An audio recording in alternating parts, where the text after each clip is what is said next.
चांदी की चिड़िया और अली का ख्वाब। अली एक छोटे से पाकिस्तानी गांव में रहता था। उसका घर कच्ची ईंटों से बना था और सहन में एक पुराना सा नीम का दरख्त खड़ा था, जिस पर हर सुबह चिड़ियों की चहचहाहट गूंजती थी।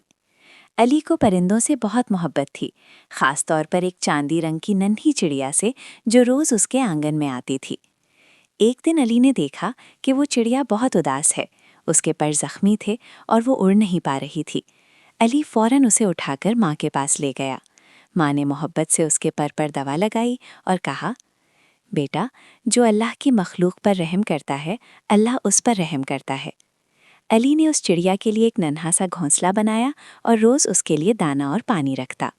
चंद दिनों में चिड़िया ठीक हो गई, मगर वो कहीं नहीं गई।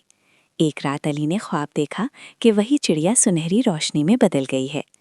चिड़िया बोली, अली, तुमने मुझ पर एहसान किया है, इसीलिए मैं तुम्हारी एक ख्वाहिश पूरी करूंगी। अली ने खुश होकर कहा, मैं चाहता हूँ कि मेरा गांव साफ, खुशहाल और तालीम से भरा हो। अचानक अली की आंख खुल गई। सुबह जब वो बाहर निकला तो उसने देखा कि गांव के लोग मिलकर सफाई कर रहे हैं। स्कूल में नए बच्चे दाखिल हो रहे हैं और हर तरफ खुशी का समा था। अली हैरान रह गया। इसी वक्त वो चांदी की चिड़िया उड़ी और आसमान में गुम हो गई। अली समझ गया कि नेकी कभी जाया नहीं जाती।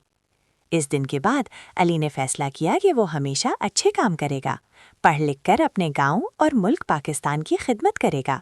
सबक: नेकी, रहमदिली और अच्छा इरादा इंसान की जिंदगी बदल सकता है।